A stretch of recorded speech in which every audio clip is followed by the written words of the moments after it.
Hello my dear student, કે આશા રાખું છું કે તમારા બધા જ છે એ કોન્સેપ્ટ જે છે તમારા ક્લિયર થાય છે, રાઈટ.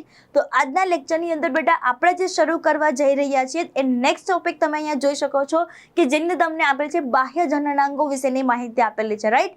બાહ્ય જનનાંગો જે છે બેટા એને બીજા કયા નામથી ઓળખવામાં આવે છે બેટા? તો મોસ્ટ ઇમ્પોર્ટન્ટ પોઈન્ટ બેટા એને વુલ્વા તરીકે ઓળખવામાં આવે છે અને ત્રીજું એનું નામ છે બેટા એ છે પ્યુન્ડેડમ, રાઈટ. કોના તરીકે ઓળખવામાં આવે છે બેટા? પ્યુન્ડેડમ તરીકે ઓળખવામાં આવે છે, રાઈટ. તો બેટા ઇમ્પોર્ટન્ટ પોઈન્ટ કે આની અંદર જે છે તમે જોઈ શકો છો કે બાહ્ય જનનાંગ તરીકે કોનો સમાવેશ થશે બેટા? તો એ તમને ડાયાગ્રામેટિકલ રિપ્રેઝન્ટેશન આપેલું છે કે જેની અંદર તમારે એની અંદર તમારે મુખ્યત્વે જે છે બેટા ફર્સ્ટ પાર્ટ તમારે યાદ રાખવાનું છે એ છે મોન્સ પ્યુબિસ. કયો ભાગ છે બેટા? મોન્સ પ્યુબિસ. ક્લિયર? ત્યારબાદ જે છે એ સેકન્ડ તમારે ખાસ યાદ રાખવાનું છે બેટા કે જેની અંદર જે છે એ કોનો સમાવેશ થશે બેટા? તો કે મુખ્ય ભગોષ્ઠ જે છે એનો સમાવેશ થશે. કોનો સમાવેશ થશે બેટા? મુખ્ય ભગોષ્ઠ,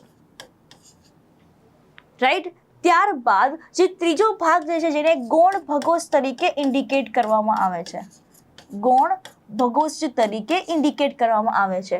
અને ચોથો જે પાર્ટ જે છે તમારે ખાસ યાદ રાખવાનું છે બેટા કે જેને જે છે એ શું કહેવામાં આવે છે બેટા? ભગશિશ્ન અથવા તો ભગશિશ્નિકા કહેવામાં આવે છે, રાઈટ. શું કહેવામાં આવે છે બેટા? ભગશિશ્ન અથવા તો ભગશિશ્નિકા જે છે એ કહેવામાં આવે છે. તો આ રીતે જે છે બેટા તમારે ચાર વસ્તુ જે છે એ બાહ્ય જનનાંગની અંદર યાદ રાખવાનું છે. જ્યારે નરની અંદર આપણને ખ્યાલ છે કે બાહ્ય જનનાંગ તરીકે કોની હાજરી જોવા મળતી હતી બેટા? તો કે શિશ્નની હાજરી જે છે એ જોવા મળતી હતી, રાઈટ. તો આવી રીતે તમે જોઈ શકો છો બેટા કે ડાયાગ્રામની અંદર તમે જોઈ શકો છો કે આ જે પુરોનિતમ કાસ્તી સંધાન જે છે જેને પ્યુબિક સિમ્ફાઇસિસ કહેવામાં આવે છે બેટા, રાઈટ. કે જેની અંદર તમે નીચેની બાજુ તમે જોશો તો આ જે ભાગ જે છે જેને મુખ્ય ભગોષ્ઠ કહેવામાં આવે છે તમે અહીંયા જોઈ શકો છો બેટા. આ જે ભાગ છે જેને શું કહેવામાં છે બેટા? મુખ્ય ભગોષ્ઠ કહેવામાં આવે છે. ત્યારબાદ થર્ડ પાર્ટ જે છે જેને ગૌણ ભગોષ્ઠ કહેવામાં આવે છે. અને ઇમ્પોર્ટન્ટ પોઈન્ટ કે જે ત્રીજો ભાગ જે છે જેને શું કહેવામાં છે બેટા? તો કે ભગશિશ્નિકા જે છે એ કહેવામાં આવે છે. શું કહેવામાં આવે છે બેટા? તો કે ભગશિશ્નિકા જે છે એ કહેવામાં આવે છે. વન બાય વન જોઈએ છે બેટા કે જેની અંદર તમને પહેલું પાર્ટ તમને આપેલું છે બેટા મોન્સ પ્યુબિસ વિસ્તાર. કયો વિસ્તાર બેટા? મોન્સ પ્યુબિસ વિસ્તાર જે છે એ કહેવામાં આવે છે. તો જે શેનું બનેલું છે બેટા? તો કે મેદપેશીનું બનેલું છે. સિમ્પલ વસ્તુમાં સમજાવો બેટા કે જે ફિમેલની અંદર જે છે જે જનનાંગ જે છે અને આ જનનાંગ જે છે જેની અંદર તમને એક મેદપેશીનું આવરણ જોવા મળશે. અને ઇમ્પોર્ટન્ટ પોઈન્ટ બેટા કે જેમ જેમ જે છે એ ગર્લ જે છે એની જે એજ વધતી જશે બેટા તો એ દરમિયાન જે છે એની અંદર ફિઝિકલ ચેન્જીસ આવે છે. અને એ ફિઝિકલ ચેન્જીસની અંદર ઇમ્પોર્ટન્ટ પોઈન્ટ બેટા કે બાહ્ય જનનાંગોની ફરતે શું જોવા મળે છે બેટા? તો કે વાળનું આવરણ જોવા મળે છે બેટા. અને એ જ વાળનું આવરણ જે તમને જોવા મળે છે બેટા જેને કયું કહેવામાં આવે છે બેટા? તો કે મોન્સ પ્યુબિસ તરીકે ઓળખવામાં આવે છે, જેને પ્યુબિક હેર કહેવામાં આવે છે, પ્યુબિક વાળ કહેવામાં આવે છે. ક્લિયર? ચલો, તો આ રીતે જે છે બેટા મોન્સ પ્યુબિસ તમે જોઈ શકો છો. કે નેક્સ્ટ તમે જોશો બેટા તો નેક્સ્ટ શું આપેલું છે બેટા? ત્વચા દ્વારા આવૃત હોય છે. Important point. અને પ્યુબિક વાળ જે છે એને ઘેરતી અથવા તો ધરાવતી જે રચના જે છે જેને કોણ તરીકે ઇન્ડિકેટ કરવામાં છે બેટા? તો કે મોન્સ પ્યુબિસ તરીકે ઓળખવામાં આવે છે, રાઈટ. ચલો, તો આગળ ડિસ્કસ કરીએ બેટા. નેક્સ્ટ જે છે કેવી રચના છે બેટા? તો મોસ્ટ ઇમ્પોર્ટન્ટ પોઈન્ટ એક ગાદી જેવી તમને રચના જે છે એ તમને જોવા મળે છે.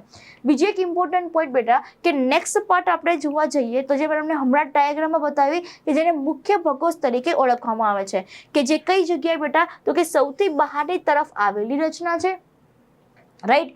ત્યારબાદ તમે જોશો બેટા તો કે માંસલ ગળીયુક્ત રચના છે. શું કહેવામાં આવે છે બેટા? માંસલ ગળીયુક્ત રચના છે. અને ત્રીજી વસ્તુ તમે જોશો તો મોન્સ પ્યુબિસની તરત જ નીચે સુધી લંબાયેલી રચના જે છે જેને શું કહેવામાં આવે છે બેટા? તો કે મુખ્ય ભગોષ્ઠ તરીકે ઇન્ડિકેટ કરવામાં આવે છે, રાઈટ. ત્યારબાદ તમે જોશો બેટા તો યોનિ માર્ગના મુખને ઘેરતી રચના જે છે એ આપણને કઈ વસ્તુ જોવા મળે છે બેટા? તો કે મુખ્ય ભગોષ્ઠ જોવા મળે છે. અને ત્યારબાદ જે નેક્સ્ટ વિસ્તાર જે છે જેને ગૌણ ભગોષ્ઠ તરીકે ઇન્ડિકેટ કરવામાં આવે છે.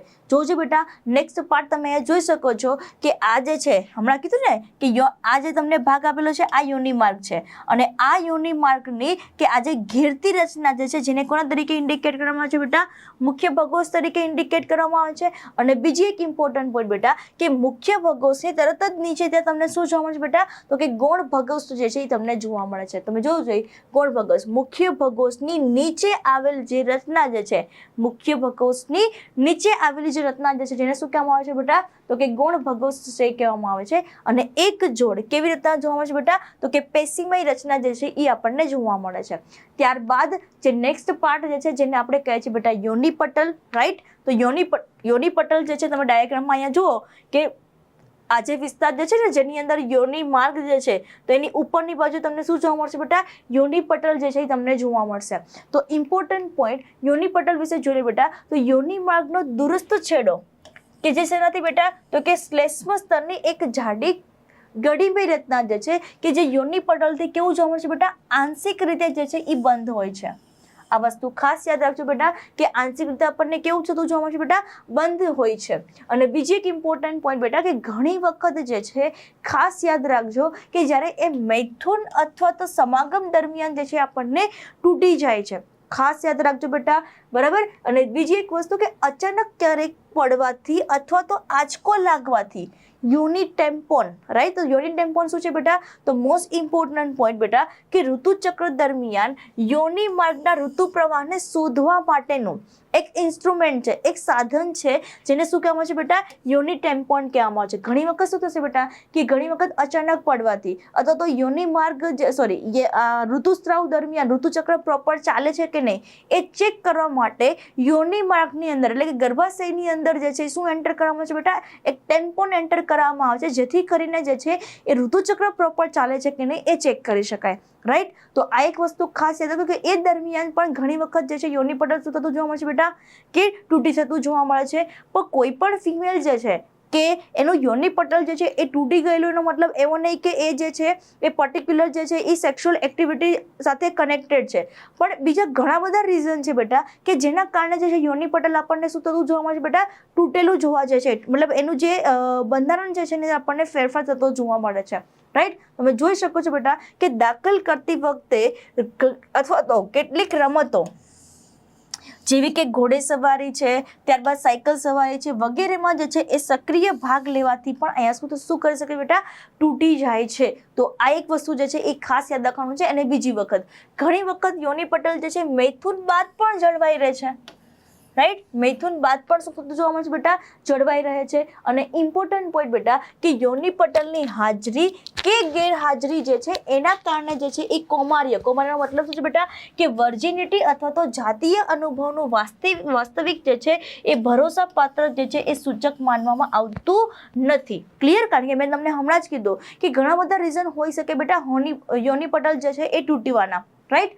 તો આ રીતે જે તમે નેક્સ્ટ તમને પાઠ જોશો બેટા યોની માર્ગ જેની અંદર તમને સ્થાન પૂછે તો ખાસ યાદ રાખજો મૂત્રાશય અને મળાશયની વચ્ચે. કોની વચ્ચે બેટા મૂત્રાશય અને મળાશયની વચ્ચે. જોજો બેટા કે એની રચના આપણને કેવી જોવા મળશે બેટા તો કે બે જાડી દિવાલવાળી જે છે એ નલિકા આપણને જે છે એ જોવા મળશે. અને એનું કાર્ય શું છે તો યાદ રાખજો કે પ્રસવ અથવા તો ઋતુચક્રના પ્રવાહને શરીરની બહાર જે છે એ બહાર કાઢવાનો માર્ગ એટલે કઈ વસ્તુ બેટા યોની માર્ગ કન્સિડર કરવામાં આવે છે, રાઈટ. તો નેક્સ્ટ તમે પાર્ટ જોઈ શકો છો. અગેન બેટા નેક્સ્ટ તમને આપ્યો છે બેટા ભગશિશ્ન. તો જોવું છે બેટા કે અહીંયા તમને એક આંગળી જેવી રચના જોવા મળે છે બેટા આ ભાગ જે હાઇલાઇટ કર્યો છે બેટા આ ભાગ બરાબર એક પ્રવર્ત જેવી રચના જોવા મળે છે. આ પ્રવર્ત જેવી રચના એટલે કોની વાત કરે છે બેટા તો કે ભગશિશ્ન કહેવામાં આવે છે. અને ઇમ્પોર્ટન્ટ પોઈન્ટ બેટા કે આ ભગશિશ્ન જે છે જે મેલની અંદર નરની અંદર જે છે એ શિશ્ન ઉત્થાન પેશી તરીકે કાર્ય કરે છે બેટા. એવી જ રીતે ભગશિશ્નિકા જે છે એ કોની સમકક્ષ છે બેટા તો કે નરની જે શિશ્નનો ભાગ જે છે એને સમકક્ષ ગણવામાં છે. કારણ કે ત્યાં એ પણ ઉત્થાન પેશી તરીકે કાર્ય કરે છે અને ભગશિશ્ન છે એ પણ કોના તરીકે કાર્ય કરે છે બેટા તો કે ઉત્થાન પેશી તરીકે કાર્ય કરે છે. જોવું છે બેટા કે આ નાની આંગળી જેવી જે છે આપણને રચના જોવા મળે છે અને સ્થાન કઈ જગ્યાએ જોવા મળશે બેટા તો કે મૂત્ર માર્ગના મુખની ઉપર. તો જોજો બેટા કે આ તમને જોવા મળશે બેટા આ મૂત્ર માર્ગ, રાઈટ. આ એનું મુખ. તો એની ઉપરની બાજુએ બે ગૌણ ભગોસ્થ તમે જોવો છો બેટા આ ગૌણ ભગોસ્થ જે છે રાઈટ, એની ઉપરી જોડાણ સ્થાને ઉપરની બાજુ તમે જુઓ છો બેટા કઈ વસ્તુ જોવા મળે છે આપણને, તો કે ભગ શિશ્ન જે છે એ જોવા મળે છે. અને ભગ શિશ્નકા જે છે મેં તમને હમણાં જ કીધું એમ બેટા કોને સમકક્ષ ગણવામાં આવે છે બેટા, તો કે નર શિશ્ન જે છે એને સમકક્ષ ગણવામાં આવે છે. અને માદામાં જો આપણે સહાયક ગ્રંથિ તરીકે જોવા જઈએ બેટા તો 2 ગ્રંથિ તમને જોવા મળે છે. એનસીઈઆરટીમાં મેન્શન નથી બેટા, પણ આપણને ખબર હોવી જોઈએ બેટા કે પેની અંદર 2 ગ્રંથિ જોવા મળે છે. એક તો પેરાયુરેથ્રલ ગ્રંથિ કે જે કોને સમકક્ષ ગણવામાં આવે છે બેટા, તો કે પ્રોસ્ટેટ ગ્રંથિને સમમૂલક ગણવામાં આવે છે. કોને બેટા, પ્રોસ્ટેટ, કારણ કે પ્રોસ્ટેટ ગ્રંથિનું કામ શું છે બેટા, સેમ વસ્તુ ત્યાં ત્યાં જે છે એ શ્લેષ્મનો સ્ત્રાવ કરવાનો છે બેટા.